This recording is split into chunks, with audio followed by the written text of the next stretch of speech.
সবসময় তো আপনারা মরুভূমির মধ্যে উট দেখছেন, বরাবরের মাঝখানে দেখছেন।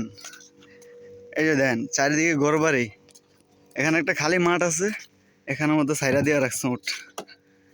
দেন বাস হাঁটতেছে, ঘাস খাইতেছে, মৌজ মাস্তি জিন্দেগি। তাদের কোনো টেনশন আছে? দিন দুনিয়ার কোনো খবর আছে তাদের? থাকবো কেমনে ভাই? তারা হচ্ছে এমারতের শেখ, বুঝেন না? এটা তো বাংলাদেশ না, দুবাই। দেন কি মৌজ মাস্তিতে আছে তারা।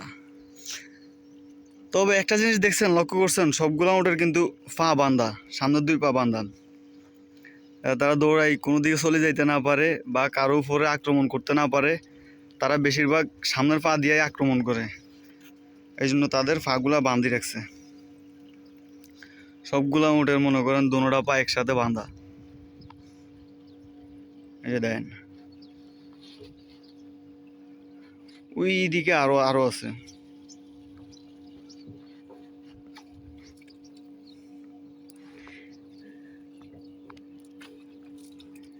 এই দেন বাড়ির সামনে নারকেল গাছ, দেখলে মনে হয় যে বাংলাদেশ না?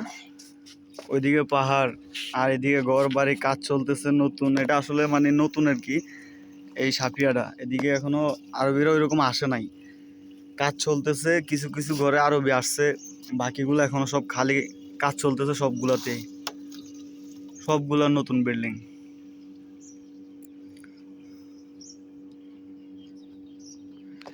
আর আমরা কাজ করতেছি এই যে এই ঘরটাতে আমরা কাজ করতেছি।